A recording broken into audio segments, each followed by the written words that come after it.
26 जानेवारी 2025 रोजी ग्रामपंचायत तोरंगण तालुका त्र्यंबकेश्वर इथं सकाळी 8 वाजता ग्रामपंचायतीत ध्वजारोहण। मुख्यमंत्री समृद्ध पंचायत राज अभियान 2025-26 अंतर्गत तसेच ग्रामपंचायत अंतर्गत जिल्हा परिषद नाशिकचे मुख्य कार्यकारी अधिकारी माननीय श्री ओंकार पवार सर यांच्या संकल्पनेतून तसेच प्रकल्प संचालक माननीय प्रतिभा संगमनेर मॅडम, अतिरिक्त मुख्य कार्यकारी अधिकारी श्री अर्जुनजी गुंडे साहेब, उपमुख्य कार्यकारी अधिकारी डॉक्टर वर्षा फडोळ मॅडम यांच्या मार्गदर्शनाखाली नवचेतना अभियानाच्या मान्यवरांच्या हस्ते दीपप्रज्वलन करून प्रतिमेचं पूजन करून कार्यक्रमास सुरुवात करण्यात आली।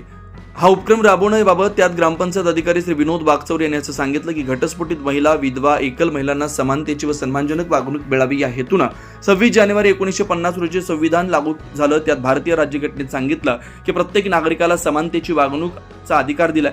त्यात एकल महिलांवर ज्या जुन्या रूढी परंपरा लादल्या त्या कायमस्वरूपी मोडीत काढण्यासाठी शासनाचे सर्वतोपरी प्रयत्न चालू असून या अभियानाचा एक भाग म्हणून आज 26 जानेवारी प्रजासत्ताक दिनी ग्रामपंचायत तोरंगण इथं एकल महिला व हळदी कुंकवाचा कार्यक्रम हा ग्रामपंचायतीच्या वतीने घेण्यात आला असून ग्रामपंचायतीच्या वतीने महिलांना ओला कचरा व सुका कचरा दिले करण्यासाठी डस्टबिन व कापडी पिशव्या वाण म्हणून देण्यात आल्या। तसेच प्रधानमंत्री आवास योजना ग्रामीण अंतर्गत लाभार्थी यांचा गृहप्रवेश करण्यात आला।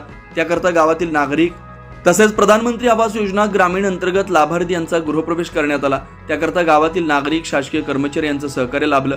तसेच गावातील नागरिक श्री परशुराम किसन जाधव, श्री जयवंत किसन जाधव, राजाराम भिका अंडे, शांताराम जाधव, योगेश जाधव, राहुल जाधव तसेच गावातील महिला वर्ग यांनी एकूण महिला कार्यक्रम पार पडला। तसेच गावचे ग्रामपंचायत अधिकारी विनोद वागचौरे व संगणक चालक महेंद्र खोटरे, ग्रामपंचायत शिपाई मुरलीधर खोटरे, विनीत कुमार जाधव यांनी कार्यक्रमाची रूपरेषा पार पाडली। संविधान शपथ व बालविवाह प्रतिबंध शपथ घेण्यात आली।